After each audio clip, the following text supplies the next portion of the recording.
আপনারা দেখছেন news now, খবরের নতুন ভাষা।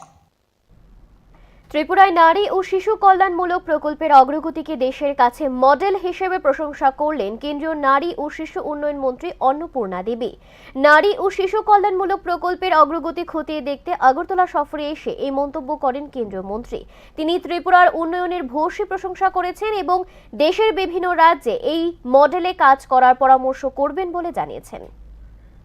ত্রিপুরা সফরে এসে সোমবার আগরতলার অভয়নগরে অবস্থিত গার্লস ইউনিট 2 সিসিআই মহিলা আশ্রম সংলগ্ন সক্ষম অঙ্গনারী কেন্দ্র এবং নির্মীয়মান কর্মজীবী মহিলাদের হোস্টেল পরিদর্শন করেন কেন্দ্রীয় নারী ও শিশু উন্নয়ন মন্ত্রী অন্নপূর্ণা দেবী।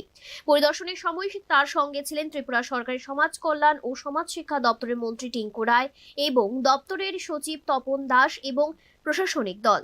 কেন্দ্রীয় মন্ত্রী সংশ্লিষ্ট আধিকারিকদের কাছ থেকে বিভিন্ন প্রকল্পের অগ্রগতি, অবকাঠামোগত উন্নয়ন এবং নারী ও শিশুদের জন্য পরিচালিত কল্যাণমূলক পরিষেবার বিষয়ে বিস্তারিত তথ্য সংগ্রহ করেন। পরে সাংবাদিকদের কাছে নিজের প্রতিক্রিয়া দিতে গিয়ে ত্রিপুরা সরকারের কাজকর্মের প্রশংসা করেছেন। কেন্দ্রীয় মন্ত্রী বলেন, ত্রিপুরা শিশু এবং মহিলা উন্নয়নে যেভাবে কাজ করছে তা একটা মডেল।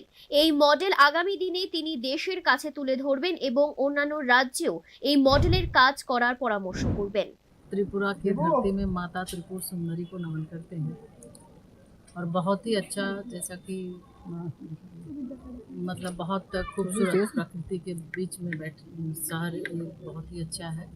और आज माता का दर्शन के बाद से आंगनवाड़ी केंद्र, उसके बाद one stop centre CCI visit किए, तो बहुत ही अच्छा है। और बिल्कुल हम तो ये कहेंगे कि आज जैसे अभी सीसीआई भी आए तो ये मॉडल है ये।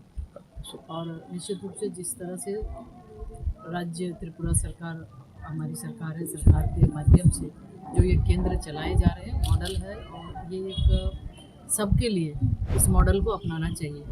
और বিভিন্ন প্রকল্পের বাস্তবায়ন আরও কার্যকর ও জনমুখী করতে প্রয়োজনীয় দিক নির্দেশনা দেন কেন্দ্রীয় মন্ত্রী। পরিদর্শনের মাধ্যমে নারী ও শিশুদের নিরাপত্তা, সুরক্ষা এবং উন্নয়নমূলক পরিষেবা আরও শক্তিশালী করার উপর গুরুত্ব আরোপ করা হয়।